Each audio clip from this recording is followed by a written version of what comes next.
dia, nós somos da turma do novo ano e realizámos o trabalho sobre o cancro e a restante parte da turma viu-a diária sobre o tabagismo, que posteriormente vai ser falado.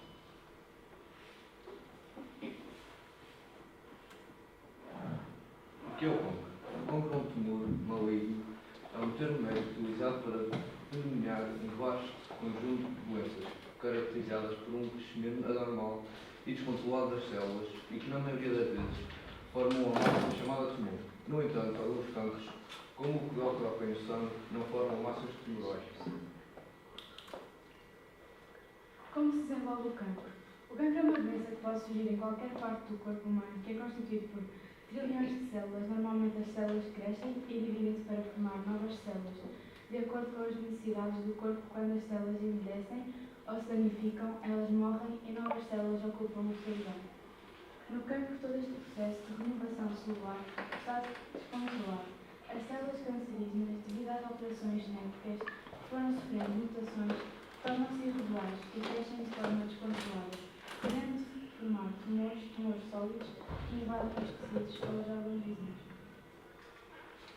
Os tipos mais comuns dos fatores de risco. Os tempos mais comuns são tanto pulmão, fígado, pele, cólon, mama e próstata, e os fatores de risco é o tabagismo, como vamos falar mais tarde, o álcool, a obesidade, a falta de atividade física, as atividades familiares e a idade.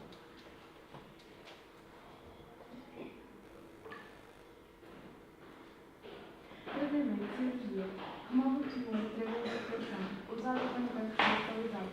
A quimioterapia são medicamentos que destroem ou travam o crescimento das células cancerígenas e podem causar efeitos secundários. A radioterapia usa radiação para eliminar células cancerígenas e pode ser combinada com outros tratamentos. Terapia-alvo atua especificamente em certas características das células cancerígenas, afetando menos as células normais. Imunoterapia estimula o sistema imunitário a combater o cancro e é o tratamento mais recente e inovador. Terapia hormonal bloqueia hormonas que favorecem o crescimento de alguns tipos de cancro. Impacto social e emocional. Impacto emocional. Medo e ansiedade em relação ao tratamento e ao futuro. Tristeza ou depressão devido às mudanças na saúde e na rotina. Alterações na autoestima, especialmente por mudanças físicas, como por exemplo a queda de cabelo, cicatrizes e perda de peso, e o stress causado por exames, consultas e incertezas. Já no impacto social, existem mudanças no meio familiar, com necessidade de apoio e adaptação, dificuldades no trabalho ou escola por haver tratamento temporário, impacto financeiro devido aos custos do tratamento e isolamento social por cansaço ou alterações emocionais. Diagnóstico. O diagnóstico é importante para a eventual detecção do quadro e definição de possíveis tratamentos. Possíveis exames de diagnóstico. Exames físicos, análises laboratoriais, exames específicos. Ataque, ressonância magnética, ecografias, biópsias, endoscopias, marcadores tumorais e colonoscopia e rastreios muito importantes. Sintomas mais comuns de cancro. Os sintomas mais comuns que iniciam uma doença cancerígena são a perda de peso, cansaço, os nódulos, alterações na pele, tosse, erosão persistente, alterações intestinais, icteroses e sangramentos. A prevenção. Não fumar.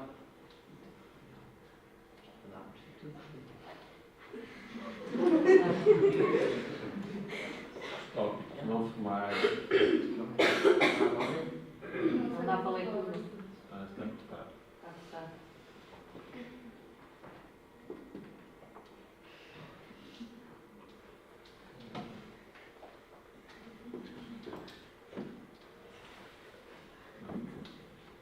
Alimentação equilibrada. Depois, prática regular de exercício físico e limitar o consumo de álcool. Proteção solar, vacinação. Ou seja, são estas algumas das medidas preventivas, certo? Para concluir, o câncer é uma doença que pode surgir em diferentes partes do corpo, como nas mamas, pulmões e outros órgãos do corpo humano, no sangue, no sistema linfático e entre outros. Apesar das suas diferenças, todos envolvem muito controlados de células. A prevenção, o diagnóstico precoce e os avanços da medicina são essenciais para aumentar as hipóteses de tratamento e melhorar a qualidade de vida dos doentes. Concluiu-se que o tabagismo é um dos principais fatores da prevenção de câncer nos Açores, tal como o álcool. Um inquérito realizado na escola, o pessoal docente e não docente, com um universo de 30 pessoas, tanto género feminino como masculino. Vamos apresentar agora as conclusões do inquérito. No primeiro gráfico, podemos concluir que nessas 30 pessoas, 22 são não fumadores e 8 são fumadores. E no segundo gráfico, podemos concluir que 18 dessas pessoas já tentaram deixar de fumar e 12 não tentaram. No terceiro gráfico, podemos concluir que 12 não querem parar de fumar e que 18 querem. E no quarto gráfico, podemos concluir que a maioria começou entre os 16 e os 18 anos. No gráfico seguinte, podemos concluir que o tipo de tabaco que predomina são os cigarros tradicionais, uma minoria do vape e dos cigarros eletrónicos. Na questão 10, a quantidade de cigarros que os fumadores fumam por dia tem uma ligeira quantidade equilibrada, sendo que temos 4 que começaram a fumar dos 16 aos 15 e 4 que começaram a fumar dos 16 aos 24 e 3 dos... Maria, isto é a quantidade de cigarros por dia. Não é igual.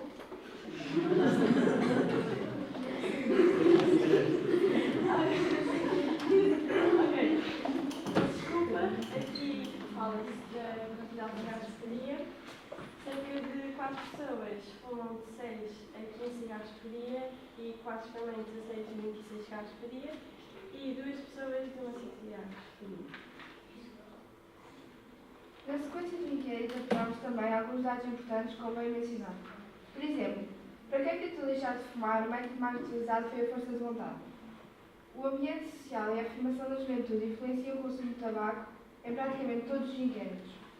Em relação às razões para reduzir ou abandonar o tabagismo, foram os problemas de saúde e a gravidez. Obrigada.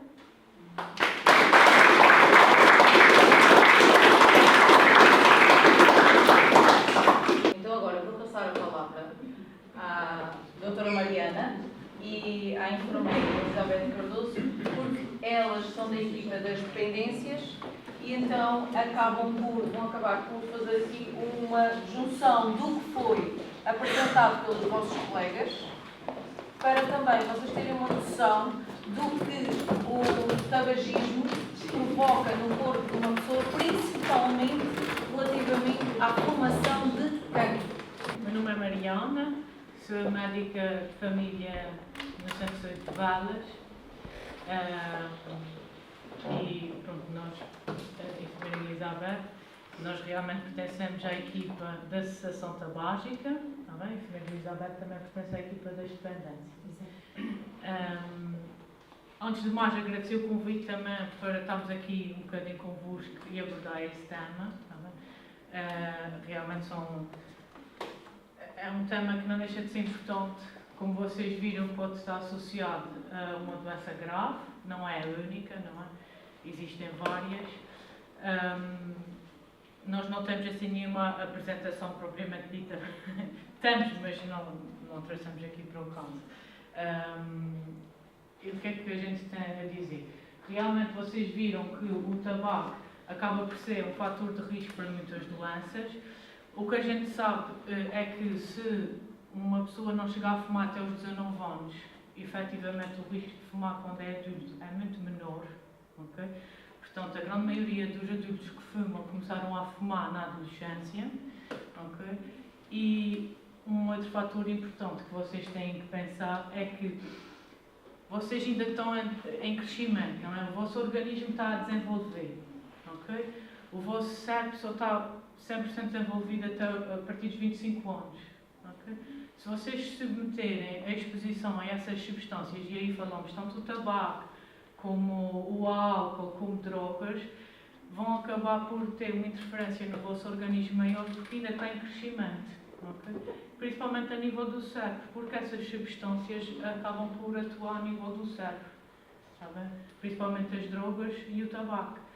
Há os receptores a nível do nosso cérebro e isso depois, na vossa idade, acaba por funcionar mal. Tá bem? Há uma desregulação e vocês não crescem saudáveis, não desenvolvem o vosso organismo até o máximo que podiam desenvolver. Ok?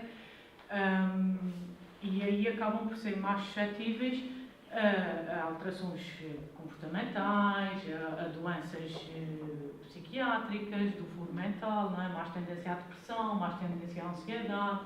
Algumas pessoas, principalmente se for mais no campo das drogas, podem desenvolver esquizofrenia, está bem?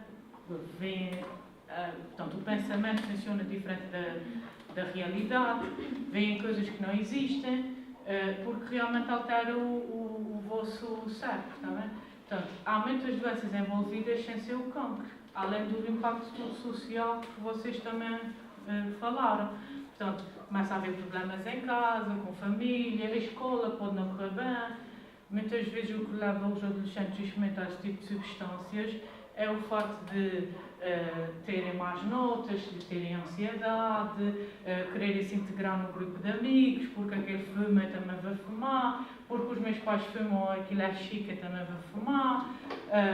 São essas razões, ou beber, não é só fumar. Portanto, todos esses comportamentos muitas vezes são levados, a gente acaba por os adotar porque é o meio em que nós crescemos e parece que é bom e que é um mecanismo que a gente deve adotar para se integrar num determinado grupo.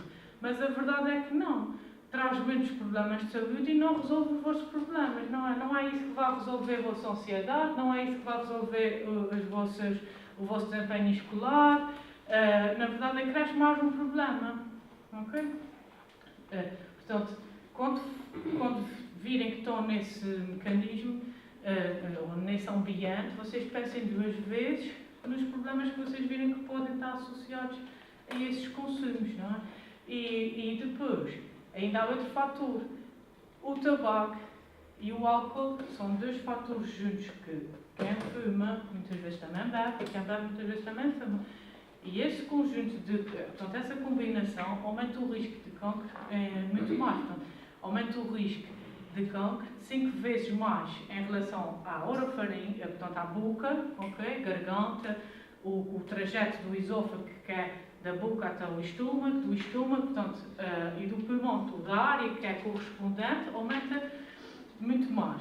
E o cancro, no geral, aumenta 30 vezes o risco. Okay? Então, se fizerem essa combinação, é muito mais o valor. Então, vocês têm ideia, o tabaco, quantas substâncias é que tem? Ok?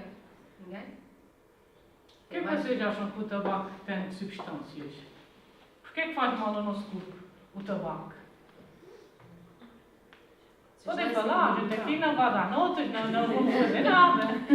Porquê é que vocês acham que o tabaco faz mal?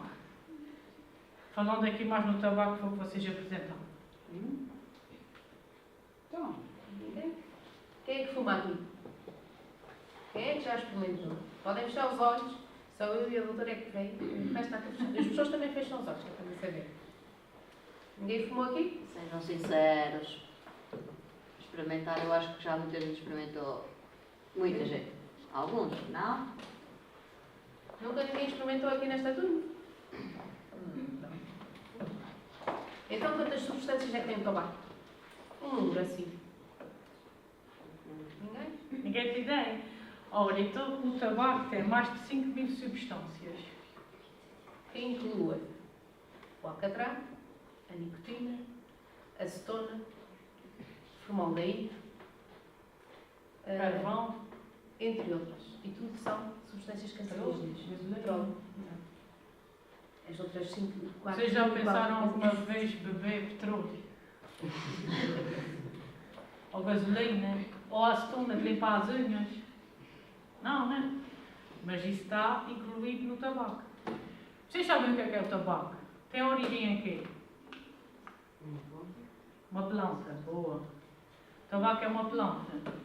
Só que depois eles misturam com esses outros compostos para formar o tabaco em si. Okay? E o que é que vicia no tabaco? Nicotina. A nicotina é que vicia, atua a nível do nosso cérebro e acaba por viciar o nosso organismo. Em quantos segundos depois de fumar um cigarro ela chega ao cérebro? 7? 7? Quê? Segundos? É bastante rápido, não é? Por isso, vocês conseguem ver que há uma relação direta. Ser nicotina causa dependência, não é? O maior fator das pessoas não deixarem de fumar é o facto dessa nicotina deixar dependência, ou seja, em 7 segundos já chega ao cérebro. É muito rápido. E provoca sensações de bem-estar. E quando vocês deixam de fumar, ou tentam deixar de fumar, não dão essa nicotina ao corpo, não dão essa nicotina ao cérebro, não dão esse sinal. Ou seja, quando deixam, há falta disso e o corpo ressaca. Vocês são jovens, mas para os mais velhos que já tenham bebido e bebido demais, no outro dia o corpo ressente-se. As pessoas sentem-se mal, estão enjoadas, estão mal dispostas. E quando deixam de fumar é isso que sentem. Além de ficarem extremamente ansiosas, agitadas, chegam mal criadas até, as pessoas ficam irritadas, digamos assim. Por isso é uma substância muito viciante. Por isso é que é difícil deixar de fumar. Vocês são Estão envergonhados. perguntas que vocês têm? Ok. Ninguém tem perguntas? Bom, isto é a hora de almoço, vocês estão a pensar no que é concluir. Em relação a mais, o que é que podemos dizer? Vocês sabem o que é que acontece quando vocês fumam, não é? A parte principal vai para os pulmões, não é? E vocês, se pensarem bem, há várias coisas, vários sítios por onde o tabaco passa. Vocês conseguem imaginar o primeiro sítio por onde ele começa a fazer mal? Na boca. O que é que acontece aos dentes das pessoas? Podem ficar pretos do carvão, ok? Os dentes ficam pretos, as gengivas ficam inflamadas. Outra coisa, o nariz. O nariz deixa de conseguir filtrar as porcarias, as poeiras do ambiente. Não é? Aumenta o risco depois de infecção. Okay? O nosso nariz serve para criar uma barreira ou à poluição do ar. Não é? Portanto, a gente começa, desde o nariz até aos pulmões, existem uns cílios, está bem? Tipo uns pelinhos, que ajudam a que as substâncias não cheguem ao pulmão, não passem depois para a nossa corrente sanguínea. Portanto, a gente acaba por inflamar esses cílios, então, criamos um mecanismo em que eles não conseguem trabalhar bem. Como não conseguem trabalhar bem, aumentamos o risco de infecções. Não é? Depois, outras doenças que podem acontecer. Estragamos o nervo do nariz, do olfato e do paladar. Por isso, vocês, se calhar, já ouviram falar que as pessoas, quando começam a deixar de fumar, começam a comer mais e engordam. Engordam por causa disso, não é? Portanto, o paladar melhora e o olfato melhora, a comida sabe melhor e as pessoas comem melhor. Pronto. Portanto, a nível do olfato e do paladar também é afetado. Depois, a nível do pulmão, o outro lugar a seguir, começando de cima para baixo, o outro lugar afetado. O que é que acontece? Não é só o cancro do pulmão. Okay? Pode haver asma, é uma doença crónica, que dá falta de ar. Pode haver doença pulmonar obstrutiva crónica, que é a famosa DPOC, também é uma doença crónica. Vocês, se calhar, já viram, aqui no tubo não sei em concreto, mas é provável que exista muita gente que é dependente de oxigênio, que realmente não conseguem ir daqui até aquela porta sem ficar extremamente ofegantes, com falta de ar. Não é? E algumas pessoas precisam mesmo de usar oxigênio no seu dia a dia. Eu consigo uma linha que tem um oxigênio, tem uns tubinhos no nariz para poderem fazer a sua vida. Não é? e à noite às vezes têm que dormir com uma máscara. São complicações da inflamação crónica que o tabaco causa no pulmão. Ok?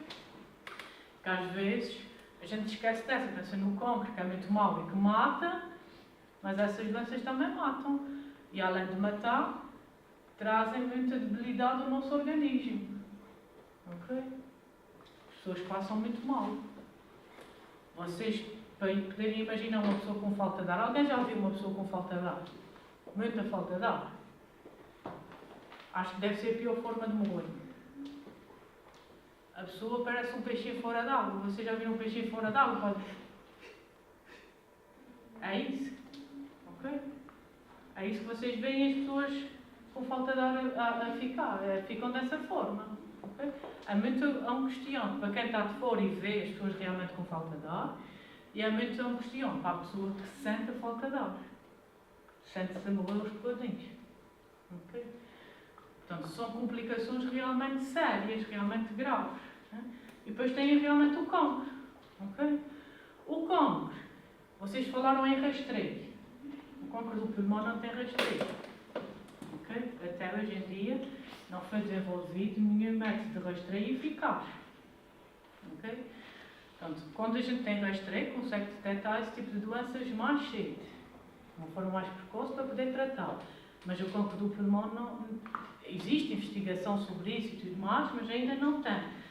Não tem porque não há nenhum método 100% eficaz, ou com uma boa taxa de eficácia, 100% não existe, com uma boa taxa de eficácia, para permitir diagnosticar as pessoas que têm cancro do pulmão. Okay? Às vezes a pessoa pode fazer um raio-x e não se vê nada e a pessoa já tem lá o cancro do pulmão. Outras vezes a pessoa pode fazer o raio-x, parece que tem e afinal não é nada. Pode fazer, eles falam muito no TAC agora para tentar descobrir, mas às vezes são nódulos muito pequenos que não se consegue ver num ataque normal. E depois o TAC é um exame que leva contraste, leva exposição à radiação, portanto tem um risco associado a estar sempre a fazer esse exame, por isso não podemos implementar de forma segura esse tipo de TACs para fazer esses rastreios. Okay? Por isso, muitas vezes o cancro do pulmão, quando a gente apanha, já apanha tarde. Ou apanha de forma que não conseguimos resolver com quase nada. Okay?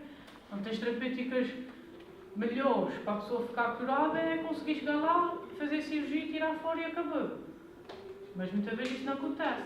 A gente tem que fazer aquelas terapêuticas alternativas que vocês disseram. Okay?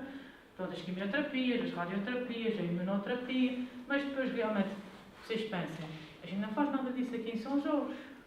Não é? A pessoa tem que sair da sua terra, tem que ir para a terceira, ou para São Miguel, ou até para o continente, longe da sua família. Aqueles tratamentos não se fazem só num dia.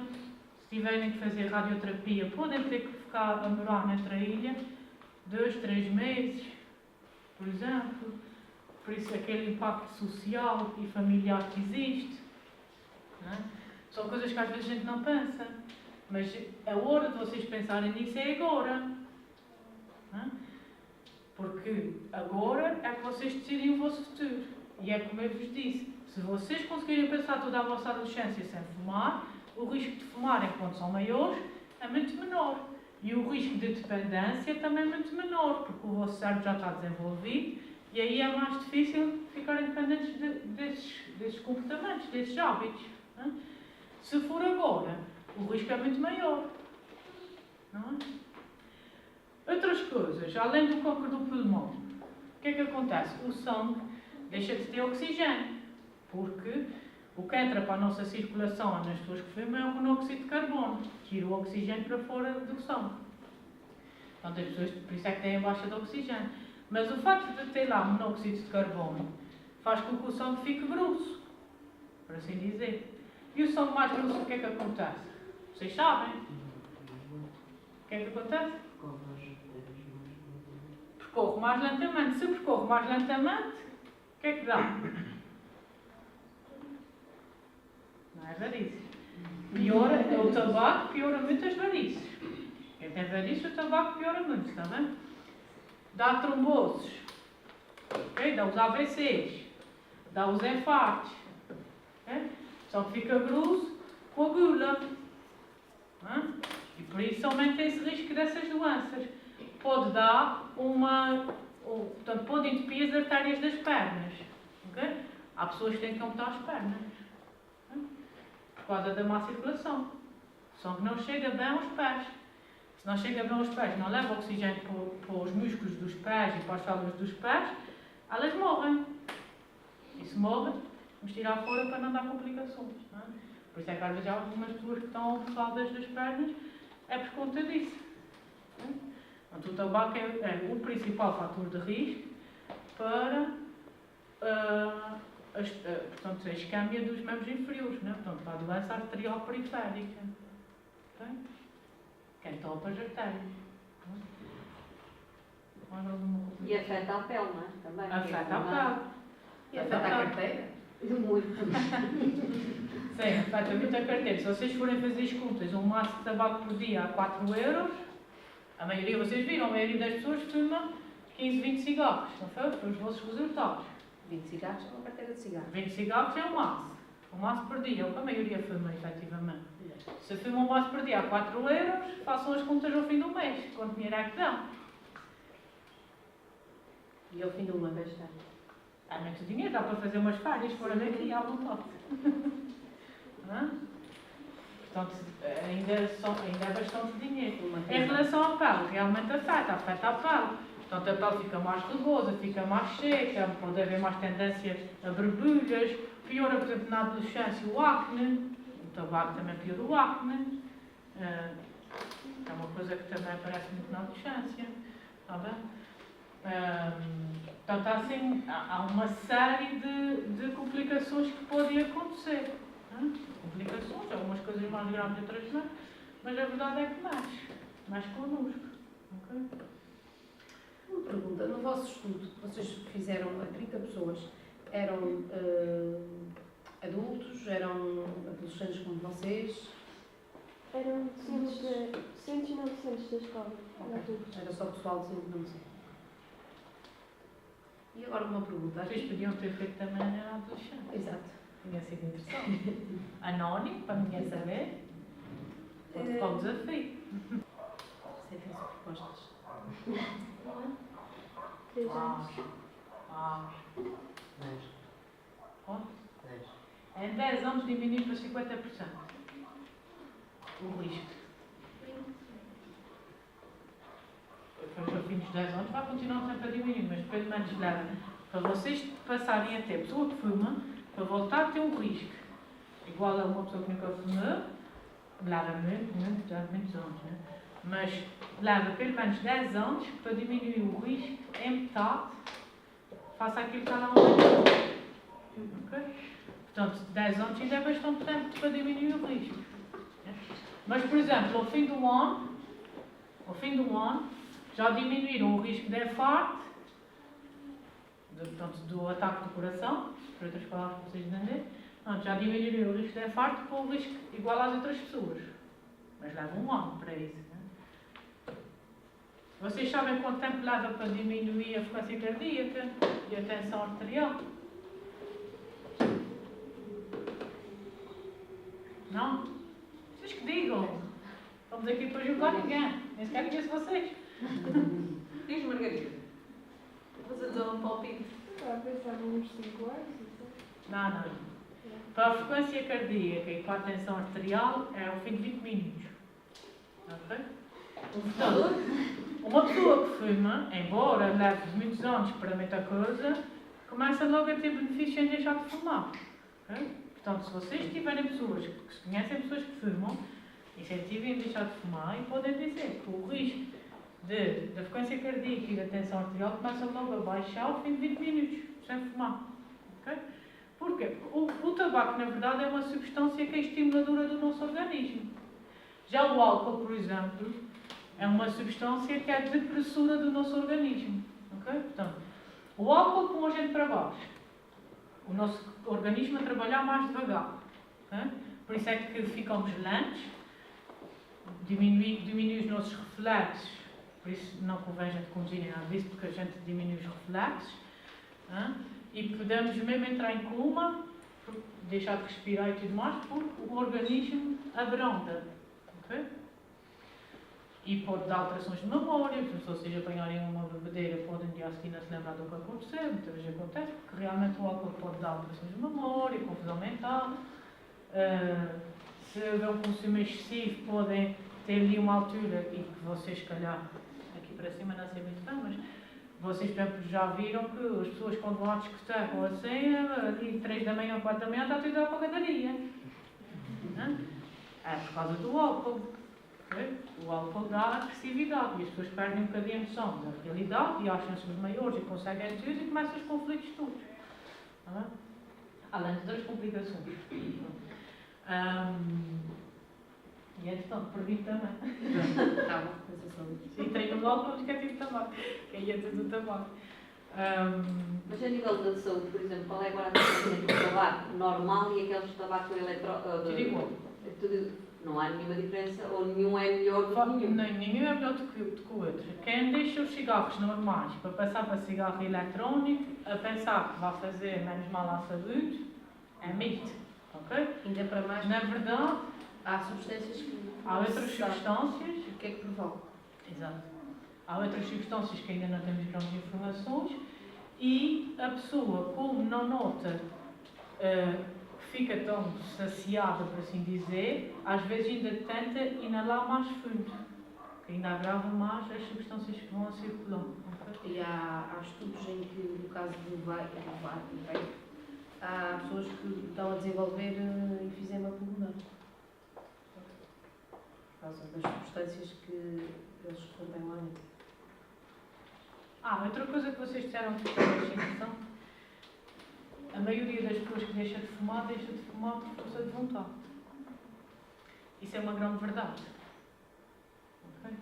Não há medicação milagrosa, não há nada milagroso.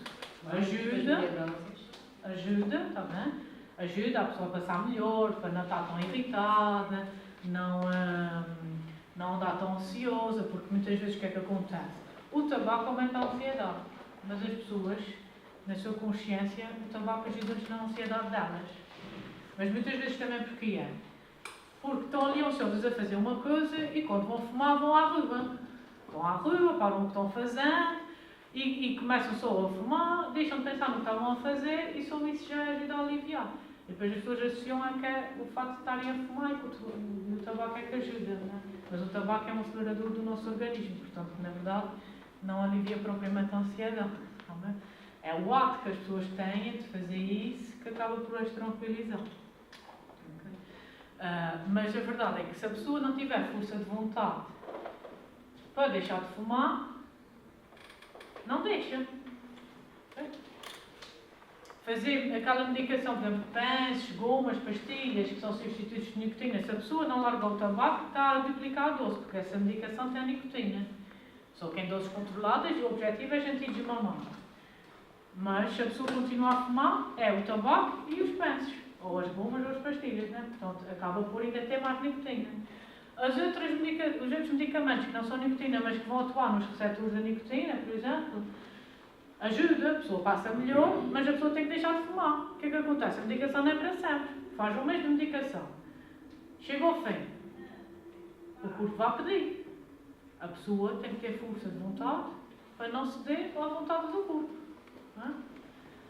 Numa fase inicial, o corpo pede muita vez. Mas à medida que a gente vai deixando de fumar, isso vai deixando de acontecer. Ok? Mas há pessoas que, passados 10 anos, ainda dizem que têm a vontade de fumar. Está bem? Tem que estar sempre a fazer o esforço para não ceder. Ok? E depois já há aquelas que cedem, que até deixaram de fumar, mas estão no grupo de amigos, é só um, não vai fazer mal. E a partir do momento que fumam, Começam escamou. outra vez. Começa tudo novo. Ou seja, tem que ser, como a doutora diz, uma força de vontade muito grande, a partir do momento que... Sim, não é já o ponto. Exato. A partir do momento que beber a primeira medida, o comboio partiu e descarregou. Aqui só uma pergunta. Aqui vocês têm pais que fumam? Quem é que os pais fumam aqui? razão. Pronto.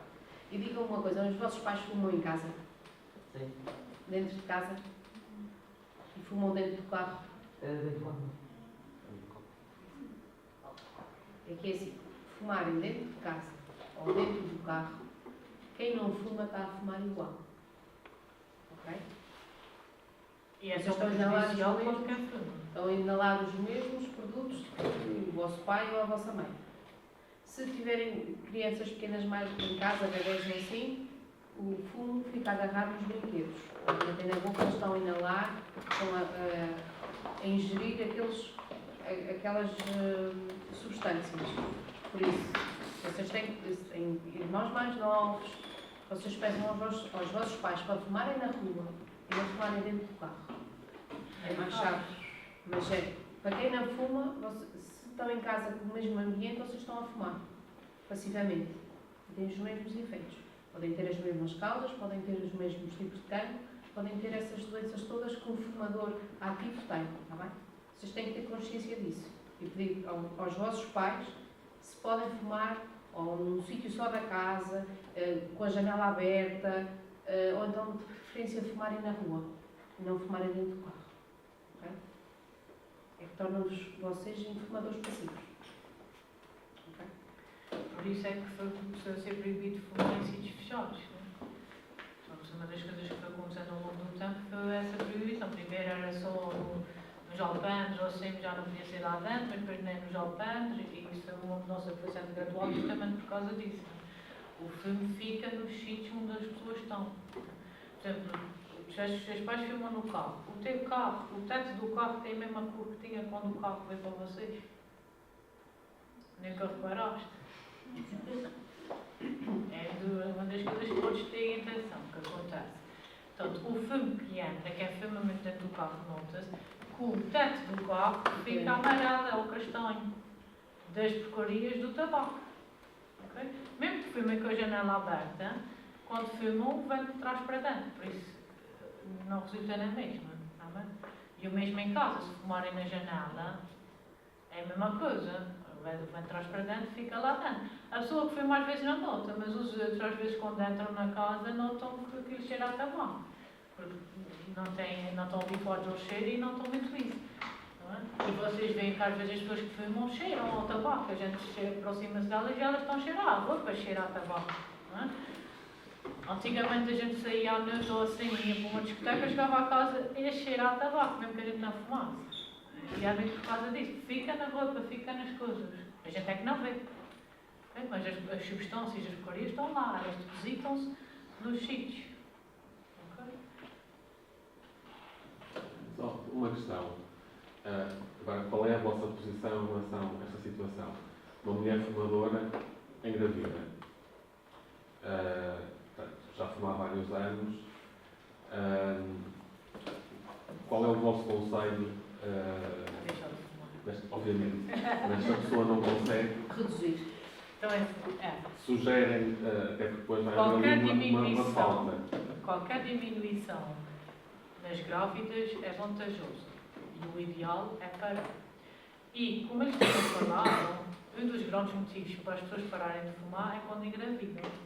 Por isso é uma excelente oportunidade para nós, profissionais de saúde, abordar a mulher, porque ela tem um grande motivo para deixar de fumar. E muitas vezes resulta, não há medicamentos que se possa dar na grávida, mas o conselho, o apoio, normalmente é suficiente, precisa de se dedicar a isso, mas é suficiente para que se consiga que uma grávida deixe de fumar.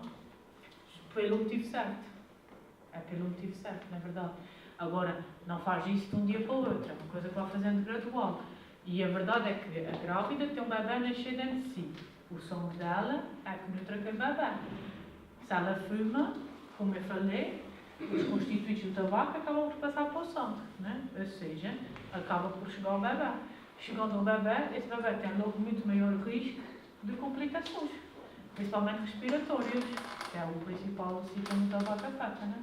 Portanto, tem logo risco de ter infecções respiratórias, mesmo em pequenino, tem logo risco de nascer com malformações também, tem logo risco de menos peso, tem risco de nascer prematuro, nascer antes do tempo, né? Tem risco de ter asma com maior facilidade, todas as complicações cardiovasculares que a gente falou, né, que uma pessoa pode ter. O bebê também tem maior risco logo ter porque já nasce com essa sentença, basicamente. Né? E isso é o maior fator no qual as mulheres se apoiam para conseguir deixar de fumar. Por isso é que muitas vezes acabam de deixar. Só que às vezes o que é que acontece? Passam uns 9 meses sem fumar e a primeira coisa que fazem quando têm alta do hospital é ir fumar. Mas não é aconselhado, enquanto estão a amamentar, não voltar a fumar? É aconselhado. Se querem retomar, só depois deixar Mas depois não conseguem, porque o pós-parto às vezes é tão difícil e tão estressante que elas pegam naquele cigarro como um motivo para diminuir a ansiedade. Mas a amamentação é uma das condições para a pessoa também não fumar. Não fumar e não beber. Porque também através do leite materno as substâncias passam ao bebê. Mas agora outra questão. O fumador fuma uma média de 15, 20 cigarros por dia. Deixa de fumar. Quando é considerado, quando é que se considera que ele está limpo? Ao fim de quanto tempo? Pois isso é tal história. Não há propriamente um tempo certo. Não há, há determinadas coisas que melhoram logo e outras que o risco permanece. Não é? E pode ficar para sempre a doença do pulmão, por exemplo, da TOC. Há pessoas que quando deixam de fumar já têm a doença, vão mantê-la sempre. Agora, qual é o benefício? É que, como é um dos grandes fatores para a doença, conseguimos controlá-la melhor e não deixar piorar. Pronto, porque já não tem aquele fator agressor ali no pulmão. Não é? Mas às vezes as mazelas já lá estão. Depende da idade, não é? Depende da idade, depende de quanto tempo fumou, quantos cigarros fumou por dia, quanto mais fuma, pior é o risco. Quanto mais tempo fumar, pior é o risco, porque tem uma exposição muito maior aos compostos do tabaco. Não é? E, por exemplo, algumas pessoas quando deixam de fumar, começam logo a sentir-se melhor, mas ao fim do mês notam que às vezes é um agravamento da tosse, que é do organismo a tentar eliminar aquilo que tem e pode às vezes ser a sequela que fica que eles nem percebiam que tinham. Mas está associado sempre à vontade de comer, não é? Quando se deixa de fumar. Para colmatar. Não é só isso importante. Mas há duas coisas importantes. Quero evitar. Quando a pessoa deixa de fumar, como um dos principais sítios afetados é o nervo do olfato e do paladar, e ele recupera logo, é dos primeiros a recuperar, ao fim de 2, 3 dias já temos isso recuperado, as pessoas notam logo diferença na comida, no cheiro da comida, no sabor da comida, e como é uma coisa mais agradável, e as pessoas também estão a passar uma fase, acabam por comer mais. Mas às vezes, quem consegue controlar bem, engorda, e é normal que possa engordar justamente por causa disso. O normal e aceitável é até 5 kg. Mais do que isso, é sinal de que a pessoa substituiu um vício por outro. Não é? Ou seja, deixa de fumar, mas começou a compensar com a comida. E aí já não é considerado saudável. Não é? E temos que ver essa outra situação que fica. Não é? Mas é normal que uma pessoa que esteja a passar por esse processo que realmente tenha outro apetite e que coma melhor. Efetivamente. E como desacelera o corpo, porque o tabaco, a nicotina é estimuladora, como desacelera o corpo, o metabolismo também fica mais lento. Mas no fundo é uma normalização para o metabolismo da pessoa. E além do tabaco também tem aquela componente que inibe o apetite. Deixando de fumar, essa substância desaparece. Para um adolescente que pratica exercício físico, por exemplo, jogar futebol, jogar bola, quais são aqui os inconvenientes do tabagismo para eles? Portanto, é assim, quem faz exercício, o tabaco, esse aí, os malefícios, é tudo igual. A diferença é que se a gente faz exercício, muitas vezes eu vejo as pessoas acabam de fazer uma corrida e a primeira coisa que fazem é ir fumar. Então, quando isso acontece, a gente está ofegante, não é? E o nosso sistema está todo acelerado na sequência do exercício. Já temos a frequência cardíaca aumentada, temos a tensão aumentada, temos mecanismos que o nosso corpo desenvolve para a gente melhorar o exercício. Não é? Estamos com frequência respiratória mais acelerada. Se a gente for fumar, basicamente é como, olha, para vocês entenderem, é como se a gente tivesse os pulmões mais abertos. Não é? E vamos meter lá essa substância. Claro que vai entrar muito mais. Entrando muito mais e sabendo que cada por si só já aumenta a frequência cardíaca e aumenta a tensão, que já estão aumentadas, portanto, a gente contribui ainda mais para os malefícios. Não é? Agora, se for, mas isso associado ao facto de terem acabado de fazer exercício e irem logo fazer isso. Porque de resto, é tudo igual. Portanto, fazendo exercício ou não fazendo exercício, vai ter sempre os mesmos malefícios. Não é? Agora, se vocês querem ser boas pessoas a fazer exercício, não é?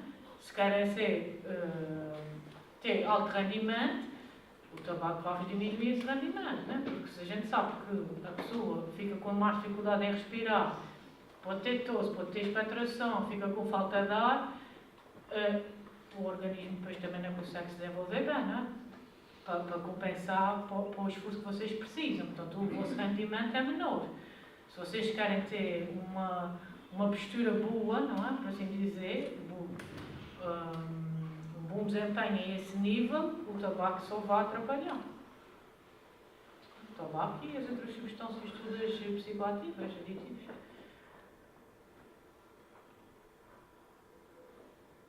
Mas há alguma coisa que está sem fim de ouvir falar?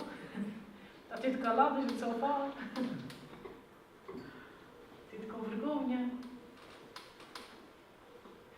Alguma dúvida que vocês tenham?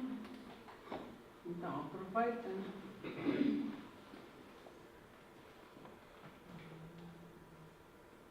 Não? Só o nono ano que fez o trabalho, fez a pesquisa. Mesmo assim não tem dúvidas. Alguma questão que ficou por responder ou que tivessem mais curiosidade?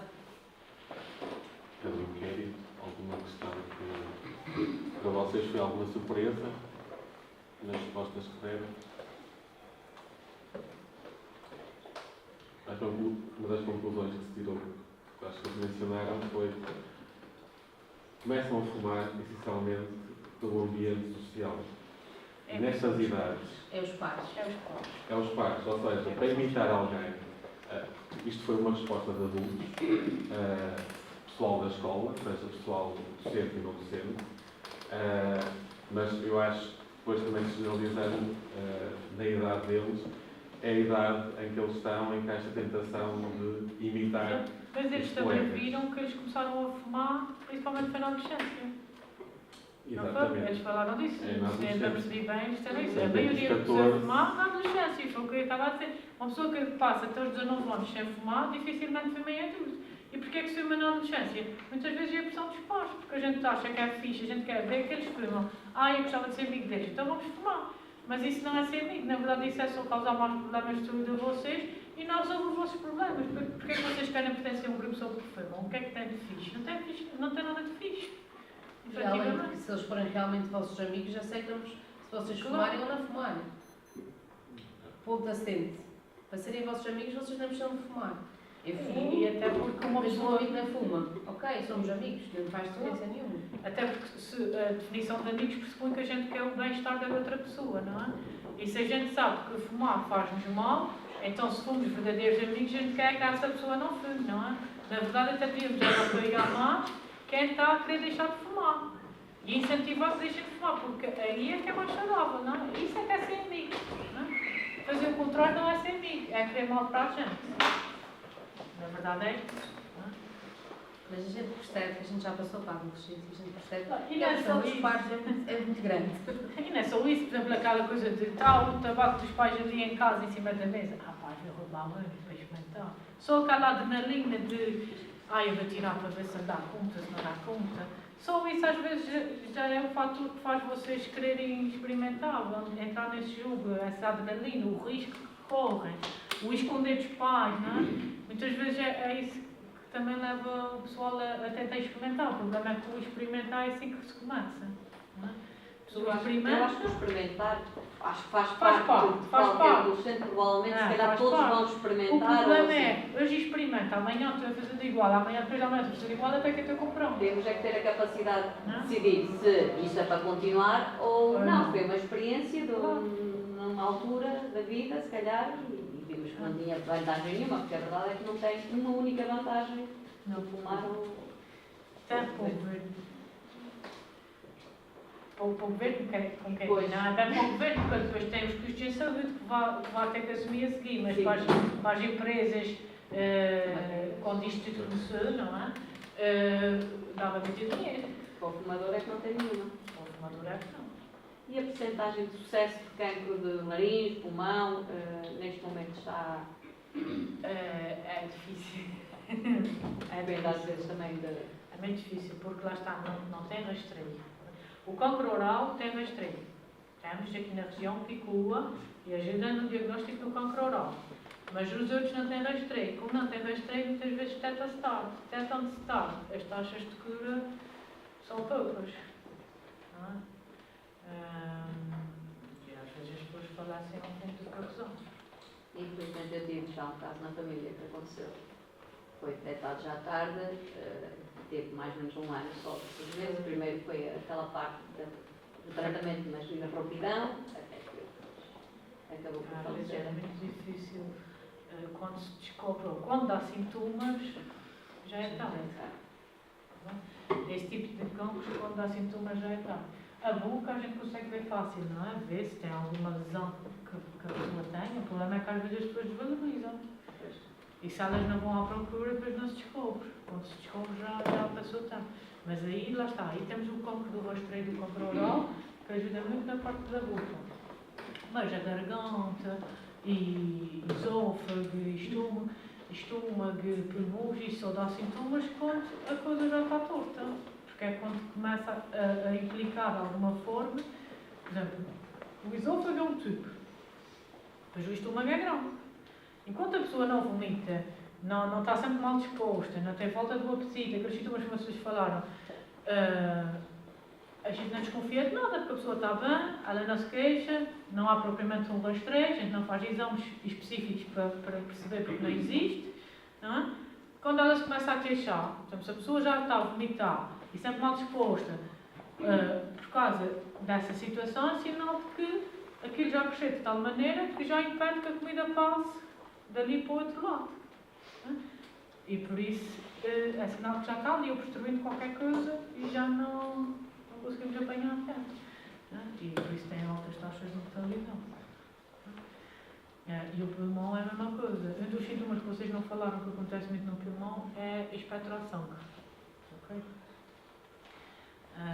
Portanto, o sangue na expectoração, na verdade é mesmo só a expectoração, é a rejeição. Aí é um sinal de alarme. Se a pessoa está doente com uma infecção, aí é diferente. Às vezes acontece, a gente está sempre a tossir, pode ter uns raios de sangue ou assim. Mas quando a pessoa só tem mesmo expectoração com o sangue, a gente às vezes tem que olhar de outra forma. Está bem? Um dos sinais que pode ser um cancro do pulmão.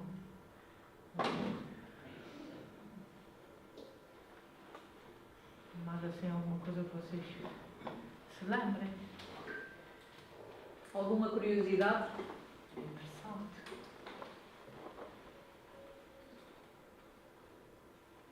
Uma curiosidade, até no cabelo tem influência, não tem? Sim, como na pele, até no cabelo tem. E unhas. E unhas. Às vezes a gente desvaloriza e pensa só na parte respiratória, do pulmão, mas a verdade é que é o corpo afeta... inteiro. É o corpo inteiro. E mesmo o cancro, vocês falaram de alguns, mas o tabaco, então, é quase todos os cancros, para não dizer todos. Porque como vai para a circulação no sangue, todos os sítios que o sangue passa podem ser afetados. Por isso, o tabaco é fator de risco para todos os cancros que vocês possam imaginar. E principalmente as zonas por onde passa, não é? Portanto, como entra na boca, vai para os pulmões, depois vai para o sangue, e o sangue é filtrado pelo fígado e pelos rins, depois as substâncias são eliminadas na urina, não é? a urina fica parada na bexiga, portanto, estes órgãos todos que eu disse agora como passo, são os principais afetados. Mas, na verdade, afeta qualquer órgão. Tudo o que vocês possam imaginar, na verdade. Se vocês pensarem, será que o tabaco faz mal isso? Faz de certeza.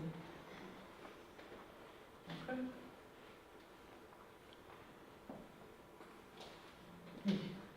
Acho que ficou tudo assustado. Como a senhora está grávida, calma, fuma, faz tanto mal a ela como o bebê? Faz. Acho que era o que eu estava a dizer. Portanto, as substâncias vão para o sangue e o sangue dela é que nutre o bebê, que faz ele crescer. E ainda por cima vocês falaram como é que o cancro se propaga. O que é que acontece para haver um cancro? Vocês falaram. Vocês que falem agora. O que é que acontece? Por que é que aparece o cancro? Foi logo o primeiro slide, o segundo que vocês falaram. Sem volta. Como é que ele aparece?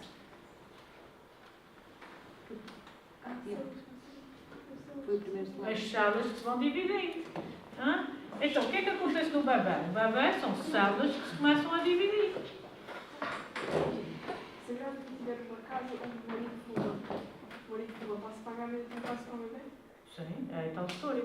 Se estiverem em ambientes fechados onde haja contaminação, poluição do ar pelo tabaco, as pessoas que estão lá a conviver tornam-se fumadoras passivas.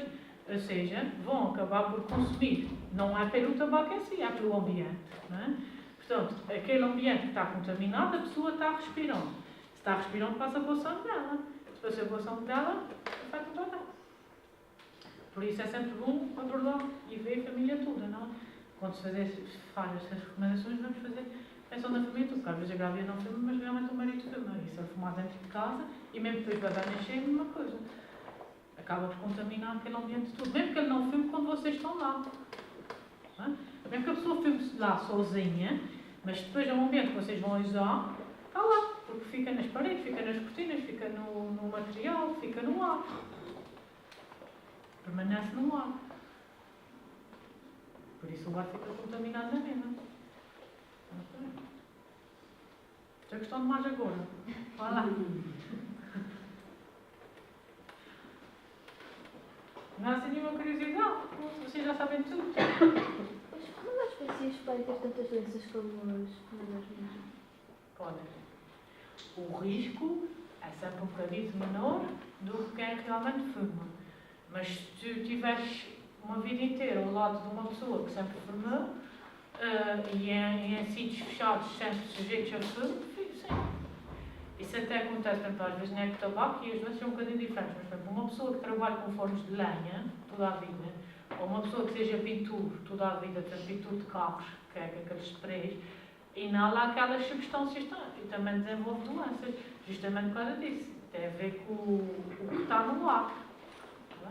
O fumador passivo acaba por ser isso. Se estiver sempre sujeito àquilo, pior para ti. Agora, claro, é tal história do grau, da intensidade. Quanto mais fumas, pior. Quanto mais tem passagem em ambientes com fumo, pior para ti.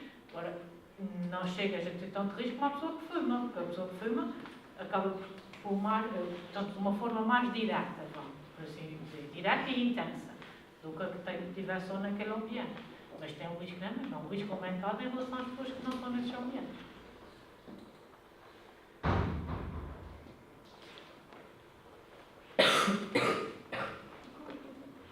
Qual é a principal diferença entre os resíduos de fumar normal? Como é que é a diferença? Porque faz menos efeitos de fumar? Não é que faça menos efeito. Os pens têm uma determinada dose de nicotina. Existem várias doses. O que é que a gente faz? Tu fumas X cigarros por dia. Não é? Então, imagina, fumas 20 cigarros. Vamos ver se eu dou um exemplo. Fumas 20 cigarros. A gente, se calhar, vai começar. Durante 2 semanas, fazes um penso de 21 mg de nicotina. Então, tens aquela quantidade certa só. Não é? Passadas essas 2 semanas, e pressupondo que já não fumas, a gente baixa dos 21 para os 14. Por mais 2 semanas, por exemplo. E depois baixamos para o 7. E depois paramos. É o mesmo que, no fundo, se tu fumasses, a gente dissesse assim, agora fumas as 20. E a seguir fumas só 15. E a seguir fumas só 10.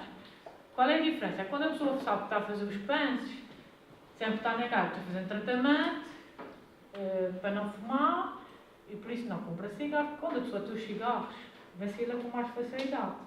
Né? Tu tens um maço, mas só vais fumar 15, a luz chega à tua vista, não é? Então a pessoa mais facilmente pega na 15. Tens só os pães, não tens tabaco, fazes aquele tratamento direitinho, consegues com maior probabilidade deixar de fumar. Mas os adesivos têm menos substâncias maliciosas. Sim, é só nicotina. Só nicotina. Que é a substância que vicia, que é a que dá a sensação à pessoa, né? É baseado na nicotina, que é a substância que vicia, não tem aquela catrafada de substâncias que realmente pode ter o tabaco.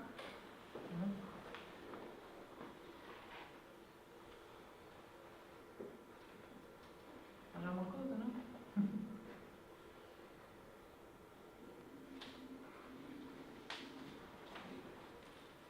Então, quantas substâncias é que tem o tabaco?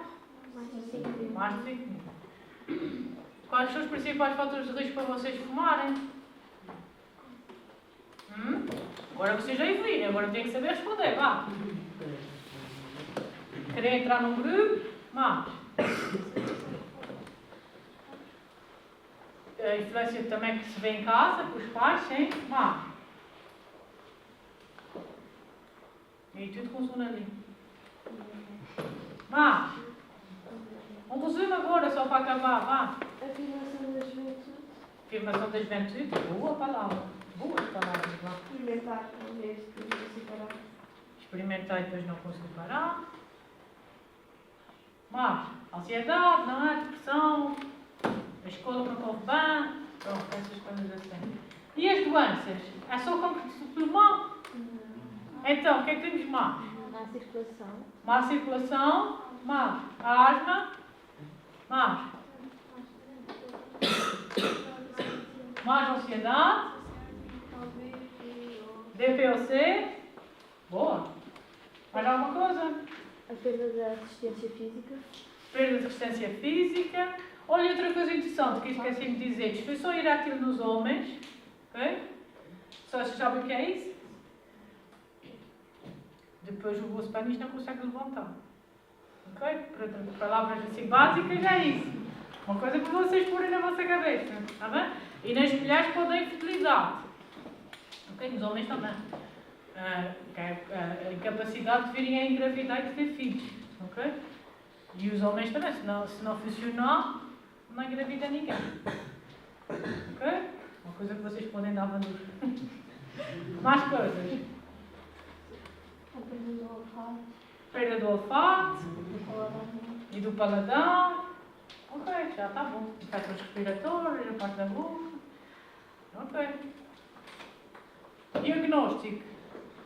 É difícil, não é? Não há rastreio. A gente apanha tarde. Por isso não tem tanto sucesso no tratamento. Não é? E depois, tratamento, há várias opções, mas o essencial é a força de vontade.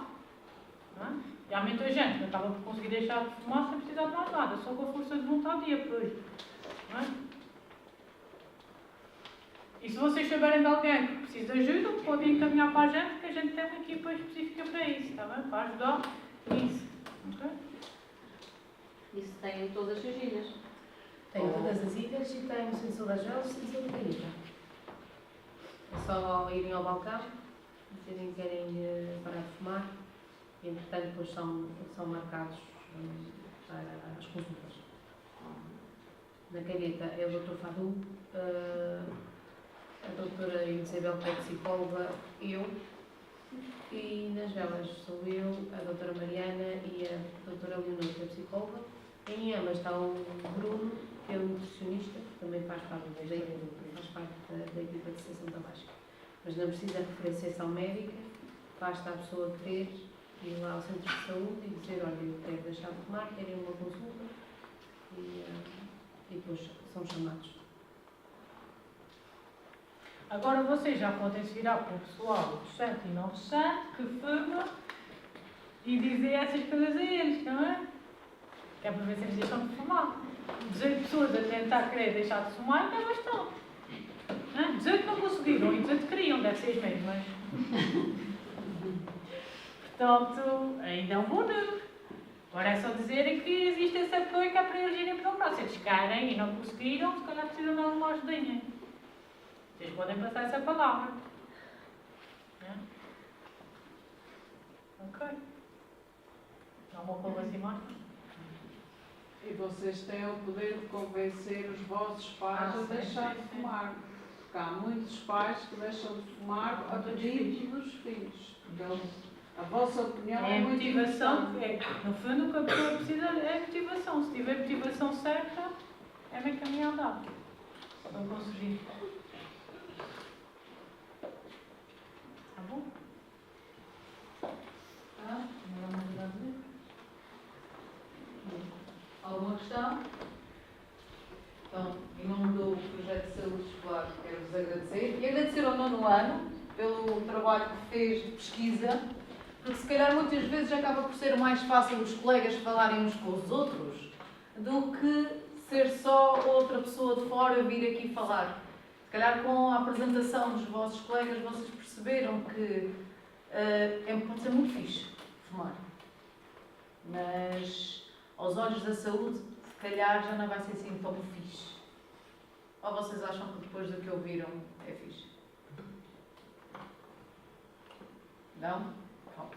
Então pensem nisso para o futuro e pensem que se calhar nós podemos ajudar quem nos rodeia para melhorar a sua saúde, mas principalmente melhorar um pouco de quem nós somos e do que queremos para o futuro.